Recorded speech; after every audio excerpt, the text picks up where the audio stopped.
waxaan doonayaa in yar inaan ka hadlo arrintan coronavirus xanuunkan inkaarta qaba ilaahay naga daweeyay dhibaatada uu dhaqaalaha u keenay runtii waxa aad ogtihiin dadka Soomaaliyeed in aqalada lagu xiran yahay oo dhaqdhaqaaqi aad iyo aad u yaraaday inaga oo doonayna in dadku kala joogaan oo aanay kuwa xanuunka qaaday aanay ku kala qaadsiin taasoo adduunyada aan la qabno waliba inaga dhaqdhaqaaqeenu Soomaaliya hadanahay wali waa badan yahay waxa loo baahan yahay dawladuna ku baaqaysan dadku aqladooda joogaan taasi marka runtu waxay tahay waxa weeyaan in dhaqaalihii hoos u dhigayso leena dhaqaaluhu wuxuu ka yimaadaa socodka iyo wax kala iibsashada iyo wax isku geynta iyo wax soo saarka ayuu dhaqaaluhu ka yimaadaa gaar ahaan anaga dhaqaalaha iyagu waxa uu ka yimaadaa waa cashuuraha weeye cashuurahana haddii dadku dhaqdhaqaaqa joojiyaan oo dadkii wax keenayay waxay keenayeen yareeyaan oo dadkii wax iibsanayay waxay iibsan lahaayeen yareeyaan dhaqaalaha halkaas sidoo khatar u yahay waad iska arki kartaan say doontaba ha noqotay quwadda waxa la saaraya waxa weeyaan Soomaaliyeed in xanuunka lala dagaalamo sida lagula dagaalamayo ee ugu weynina waxa weeye in guryaha la joogo guryaha lagu ekaado dhaqaalaha markaas Soomaalida aad baan uga shaqaynaynaa inaan ogaano dhaqdhaqaaq la'aantu iyo wax kala iibsi la'aantu dhibaatooyinkay keenayso dhibaatada ugu weyn ee anaga noo keenaysa waxa weeye in cashuurtii dakhligii dalka soo galayay aad iyo aad u yaraanayo waxaan qiyaasaynaa 40% dakhligiina soo galayay inuu aan imaneyn yaa qiyaasaynaa lacagta inta badan waxay ka soo gashaa dalku meel kastaba ha ahaadee ama dekada ama waxyaalaha dadka laga ururiyo labadiiba aad bay u yaraanayaan qiyaasteedu waxa weeye 40% inay isdhimayaan oo lacag fara badan 245 milyan dalkoo dhan marka la eego qiyaastiisa aan wali wadno inay isdhimayaan ayaan ognahay hay isdhimaane haddana waxa loo baahan yahay halka la fadhiyo ilaa ay xanuunku inaga baayo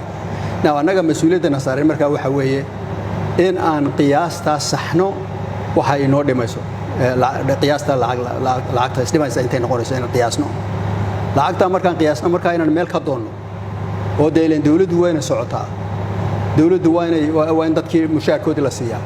waa in aqalada lagu noolaan karaa oo makaraysa dawladdu waxay qabanaysaa qabataa haddii xataa xafiisyada laga fadhiyo aqalada lagu shaqeeyaa shaqadii sideedii bay u socotaa marka dadku mushaarkoodina qaataan ayaa naga go'an in la siiyo xataa markay dhaqaaluhu yaraado marka waxaan isku dayaynaa lana shaqaynaynaa beesha caalamka inaan ka raadino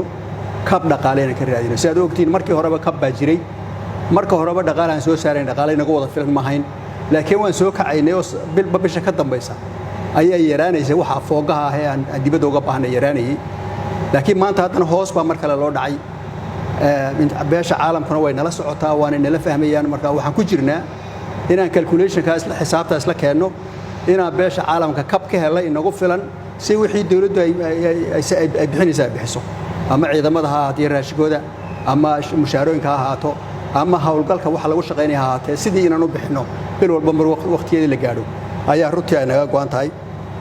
talabaad aan doonayna ka hadlo waxa weeye marka dhibaato noocan oo kale ay dhacdo ascaartu sare u kacda ascaartu hadday sare u kacdana dadkii Soomaaliyeed ee fuqarada ah ma iibsan karayaan wixii la iibsanayay waxa markaa annaga iyo bay'ac mushtarigu ganacsatadu iyo dawladdu isla gaadhay in cuntooyinka daruuriga ah ee loo baahan yahay dadkeenu cunaan in cashuurta laga yareeyo qaarna laga badaayaba ilaa iyo waqtiga aan gaadhayno inaga xanuunkan inaga tago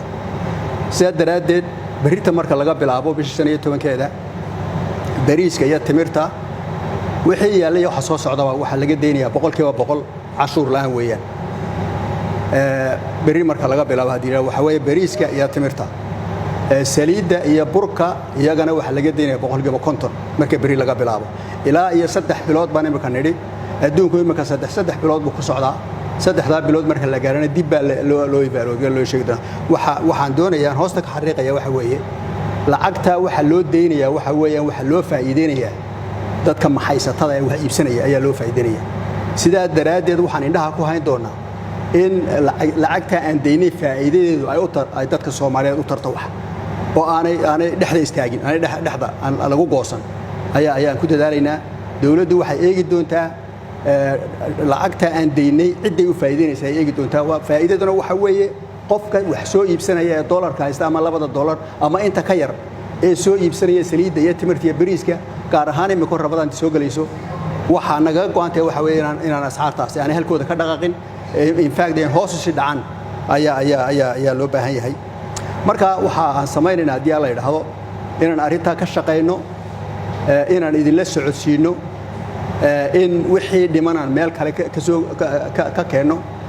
ayaan ku dadaalaynaa dawladdu marka dadaal weyn bay ugu jirtaa in xanuunka dagaal la galo xagga dhaqaalaha dagaal laga galo aanu dadka Soomaaliyeedna aanu cuntadooda iyo arrimahooda iyo socodkooda aan waxba yeelin magaranaysa dhaqaalahooda aan waxba yeelin hadduu yeelana meel kab aan ka wax soo saarka gudaha waa arrin aad iyo aad u muhiim ah weey maanta inagoo dalka Soomaaliyeed joogna oo biyo baad bayaalan dalka Soomaaliyeed oo wax soo saarka meeshaad wax ku beertaa wax ka soo baxayaan inaan ku xidhnaano bariis iyo baasto dibadda ka imanaya waa ayaan darro weey ayaan darro runtii weeye ayaan darradaasina waxa keenay dhibaatooyinkii dalkani ku jiray baa keenay maanta dadaal waxa loogu jiraa oo deyntii la naga cafiyo waxa weeye in beeraha la qodo in wax la soo saaro in galeedeeni masagedeeni lagu noqdo in cuntadii la soo saari jiray lagu noqdo oo aan wax soo saarka korrino ayaa runtii quwada la saari doona mashaariic badan baana soo socota oo wabiyada ka shaqeyn doonta oo beeraha dadka kala shaqeyn doonta oo macadaadka loo baahan yahay keeni doonta marka dalkani inuu isku filaada waajib weey ilaahay wax walba uu nasiiyay inuu isku filaada waajib weey taasina waxay noqonaysaa maanta investmentka wadanka soo gala inay beeruhu number 1 ka yihiin hadii la isku xirka dalka